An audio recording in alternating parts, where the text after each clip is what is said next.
ప్రపంచంలో ఎక్కడున్నా మీ గోత్రనామాలతో వేదమందిర్ నిర్వహించే ఆన్లైన్ పూజలు హోమాల ద్వారా దైవ అనుగ్రహాన్ని పొందండి. హాయ్ హలో నమస్తే, నేను మీ VSN Murthy. Welcome to iDream channel.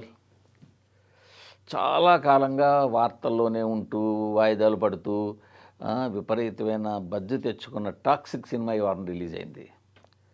ఈ సినిమాకి వచ్చిన ప్రీ రిలీజ్ బజ్జు ఇంత అంతా కాదు, చాలా బజ్జు వచ్చింది. విపరీతమైన టికెట్లు దిగాయి. ఒక రియల్ పాన్ ఇండియా సినిమా అనేలాగా త్రూఅవుట్ ఇండియా కావచ్చు విపరీతంగా టికెట్లు కొన్నారు. సరే, ఆ నెంబర్లు ఆ గోల అదంతా పక్కన పెట్టండి. ఒక విపరీతమైన బడ్జెట్ అయితే వచ్చింది. నిన్న అంటే బుధవారం సినిమా రిలీజ్ అవుతుంది అనుకుంటే మంగళవారం మధ్యాహ్నం సాయంత్రం 4 గంటలకి బుకింగ్లు ఓపెన్ చేస్తే నైజాన్లో ఒక్కొక్క మల్టీప్లెక్స్లో 20, 22, 23 షోలు పెట్టేస్తే అన్ని టప ఫుల్స్ అయిపోయి, అంటే దీన్ని బట్టి ఆ సినిమాకి ఎంత బజ్ ఉందన్నది అర్థం చేసుకోవచ్చు. సో మరి ఇంత బజ్ ఉన్న సినిమా ఎలా ఉంది అన్నది ఒక్క మాటలో చెప్పాలంటే చేతులు ఎత్తి దండం పెట్టేలా ఉంది. జనాలు సినిమా చివరికి వచ్చేస్తున్న కొద్దీ థియేటర్లో ఆహాకారాలు చేశారంటే ఆ సినిమా ఎలా ఉందో అర్థం చేసుకోవచ్చు. అసలు ఇప్పుడు యాక్చువల్గా చెప్పాలంటే సినిమా 2 ప్లస్ పాయింట్లు. ఒకటి, సినిమా స్టైలిష్ మేకింగ్, కోట్ల డబ్బు కుమ్మరించేశారు.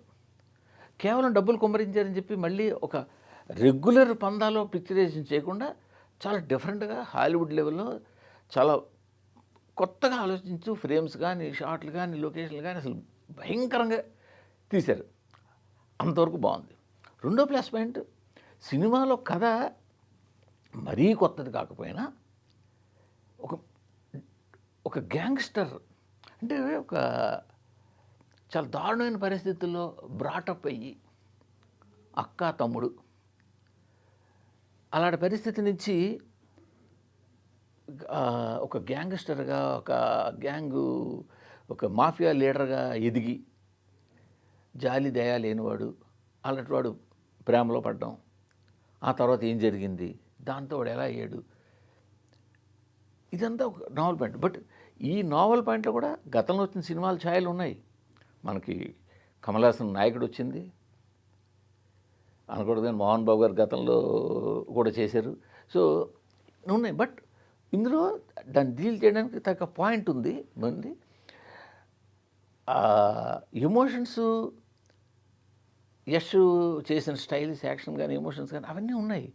కానీ ఇవి ఎంతవరకు చెప్పాలి, ఎలా చెప్పాలి, మన టార్గెట్ ఆడియన్స్ ఎవరు, వాళ్ళకి ఏ మేరకు మనం క్లారిటీ ఇవ్వాలి, థియేటర్లో సినిమాని చూసేవాడు ఏ విధంగా అనుభవించి పలవరించాలి దీన్ని అన్నది పెట్టుకోకుండా మనకి దోచింది మన మేధస్సు, మన స్టైలు, మనం ఇలా చెబుదాం, దీన్ని ఈ విధంగా చెబుదాం, ఆలోచించాలి జనాలు. ప్రేక్షకుడు ఆలోచించి దాన్ని అర్థం చేసుకోవాలి అనే ఆలోచనతో వెళ్తే సినిమా ఇలా ఉంటుంది. సినిమా ఫస్ట్ హాఫ్ చాలా స్టైల్గా తయారైంది. పోన్లే కేజీఎఫ్ వాతలు కొంత ఉన్నాయి, బట్ పర్వాలేదు అన్నట్టు స్టార్ట్ అయింది. అనవసరంగా ఈ సినిమాని దీన్ని ఇలా బోల్డ్గా చూపించాలి, అంటే బోల్డ్ సన్నివేశం ఒకటి స్టార్ట్ చేయాలి. అయితే బోల్డ్ సన్నివేశం, లేకపోతే యాక్షన్ సన్నివేశం, ఈ 2 పడుగు ప్యాక్లాగా ఒకదాని తర్వాత వస్తుండాలి. దాని తగ్గట్టు డైలాగులు కూడా అలాగే ఉంటాయి. మీ మగాళ్ళందరికీ ఆడవాళ్ళ నడుం కిందకే ఉంటుంది మీ చూపు అనడం కానీ ఇలా డైలాగులు. సో ఈ విధంగా చేసుకుంటూ వచ్చారు. సో ఫస్ట్ హాఫ్ పెద్దగా ఇబ్బంది పెట్టదు, ఎందుకంటే ఈ హెవీనెస్, యాక్షన్ సీన్లు, ఈ బోల్డ్ సీన్లు ఇవన్నీ కలిపి ఏదో పర్వాలేదు, ఓకే చల్తా అన్నట్టు అనిపించేస్తుంది. సెకండ్ హాఫ్ వచ్చాక మొదలవుతుంది టార్చరు, మామూలుగా ఉండదు. ఇంకా అంటే అక్కడికి అయిపోయింది కదా, అసలు వేరే దాంట్లోకి వెళ్ళాడు. ఆ వేరే దాంట్లోకి వెళ్ళడంతో ఏమైంది, ఇంకా రకరకాలుగా తిప్పి రకరకాల విన్యాసాలు చేసి ఏదో అసలు దేనికి వస్తుంది చేసి నువ్వు ఎందుకు వస్తుంది అన్నది అసలు ఆలోచించుకోవడానికి అవకాశం ఉండదు, ఆలోచించేంత సమయం ఉండదు, వచ్చేస్తుంటుంది. ఇంకా ప్రీ క్లైమాక్స్ నుంచి క్లైమాక్స్ స్టార్ట్ అవుతుంది. అసలు టాక్సిక్ టార్చర్ అన్నమాట. నిజానికి అక్కడ దర్శకుడు విజన్ వేరే ఉంది, దర్శకుడు రాలి విజన్ వేరే ఉంది పాపం. నిజానికి అది మంచి పాయింటే, నేను దాన్ని డిస్క్లోజ్ చేయదలుచుకోలేదు. అది మంచి పాయింటే, బట్ దానికి ప్రిపేర్ చేసుకుంటూ రావాలి. యాక్చువల్గా ఇలాంటి పాయింట్ని మనం ఆ, విజయ్ ఆ మధ్యన వచ్చిన విజయ్ సినిమా దాంట్లో చూసాం మనం. బట్ ఇందులో దాన్ని ఇంకొక కొత్తగా డీల్ చేయాలనుకున్నారు, డీల్ చేశారు. కానీ ఆ డీల్ చేయడానికి ముందు నుంచి ప్రిపేర్ చేయాలి కదా. అసలు ఏం జరుగుతుందో తెలియదు మనకి, ఉన్నట్టుండి ఊడిపడుద్ది ఆ క్యారెక్టర్ ఒకటి. ఆ క్యారెక్టర్ ఊడిపడి రకరకాలుగా ఆ, కొట్టేసుకుంటూ ఉంటుంది, ఏంటంటే జరిగిపోతుంటుంది. ఒక సీన్లో ఒక క్యారెక్టరు నేల మీద 2 కాళ్ళు పారజాపి 2 చేతులు పారజాపి గిలగిలగిలా కొట్టేసుకుంటుంటుంది. అది చూస్తే నాకే కాదు, సినిమా చూసిన వాళ్ళందరూ కూడా ఓహో మన పొజిషన్ ఇదే కదా, మనం ఇలాగే కొట్టుకుంటున్నాం కదా ఇక్కడ అన్నట్టు అనిపిస్తుంది అనమాట.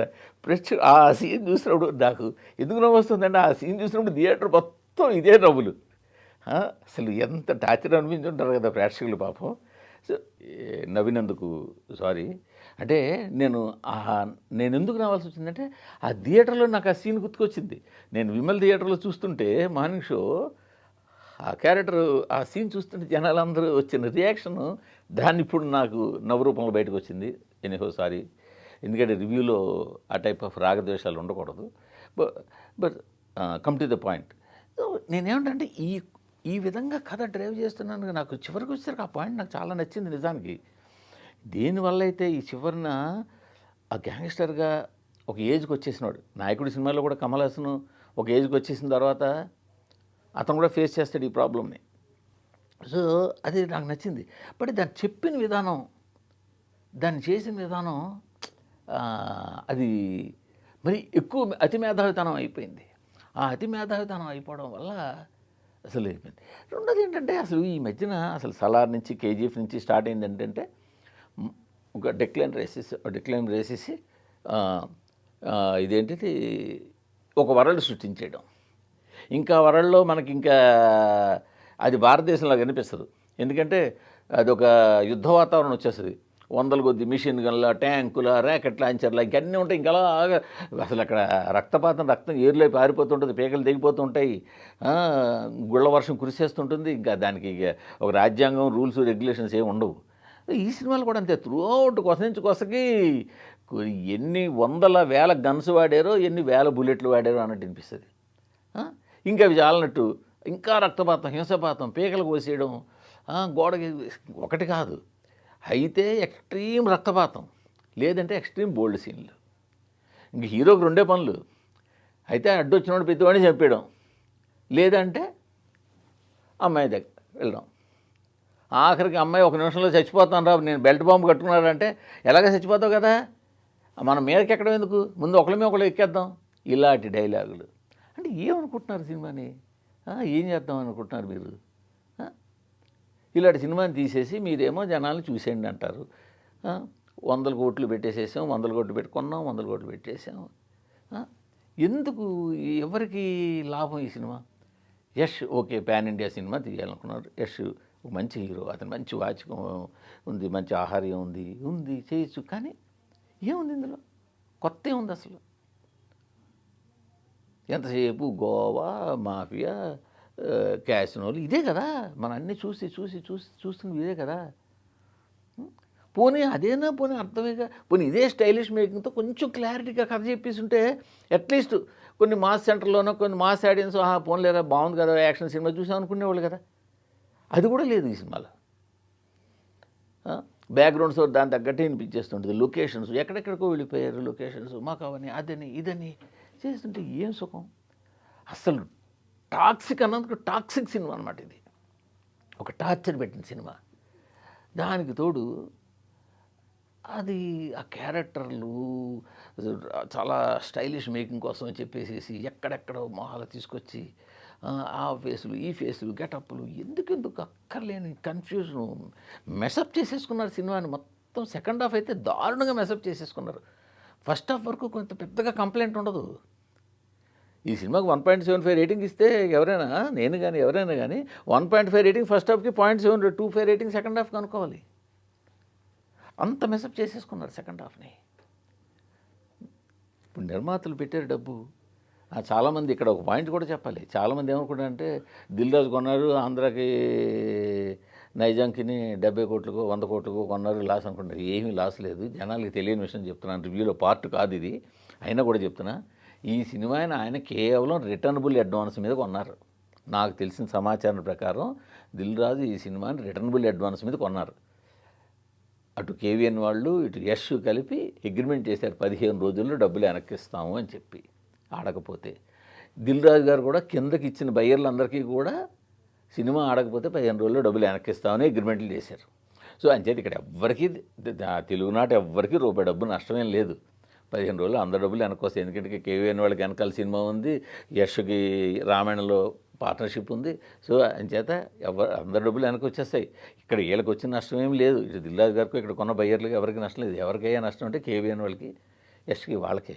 ఎవరికైనా కూడా ఇన్ని 100 కోట్లు ఎందుకు నష్టం పెట్టాలి ఈ సినిమాకి? ఏం చేసి ఒక లేడీ డైరెక్టరు, సరే లేడీ డైరెక్టరు బోల్డ్ సీన్లు తీయకూడదని నేనేం అంటలేదు, కానీ మరి అంత టూ మచ్ బోల్డ్ సీన్లా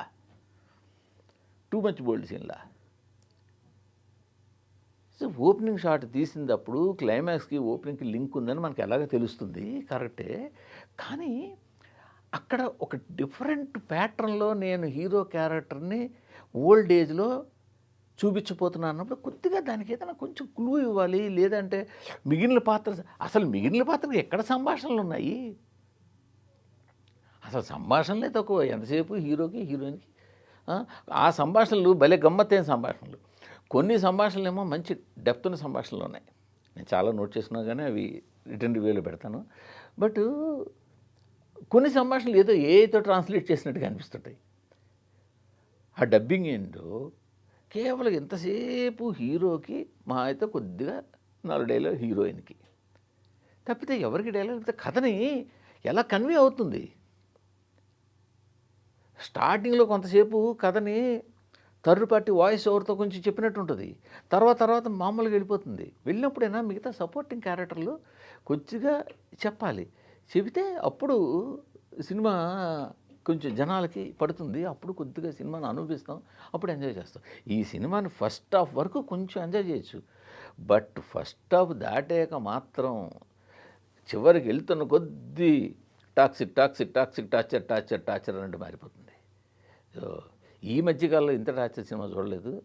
అసలే మొన్నే కాస్త ఆనందం ఇరుముడిలాంటి సినిమా వచ్చింది. ప్రశాంతంగా సినిమా చూసాం, బాగుంది. అందరూ 3 రేటింగ్లు ఇచ్చారు. సినిమా భయంకర హిట్ అయింది, డబ్బులు వస్తున్నాయి.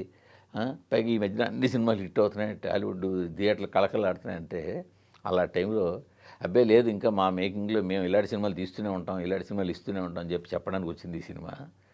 సో అంచేత వెళ్తారా వెళ్ళరా అన్నది మీ ఇష్టం, పర్లేదు. మేము కూడా మీరైనా ఎంజాయ్ చేయాలి థియేటర్లో. ఈ టాక్స్ మేము కూడా చూస్తామంటే వెళ్ళి చూడండి. మళ్ళీ మరో వారం మరో సినిమాతో కలుద్దాం. Thank you, bye. And for more videos, Please subscribe to iDream. Please subscribe to iDream. Please subscribe iDream. And please subscribe to iDream. For more videos, subscribe to iDream. please like, share and subscribe to the channel. Congratulations, iDream. subscribe to iDream. Subscribe to iDream. So subscribe to iDream Media. iDream team అందరికి huge congratulations. Please subscribe iDream Media. Please subscribe to iDream. Subscribe iDream. Please subscribe to iDream. iDream అంటే నా కళల ఛానల్ను subscribe చేసుకున్న నోరు తిరుగుతలేదు.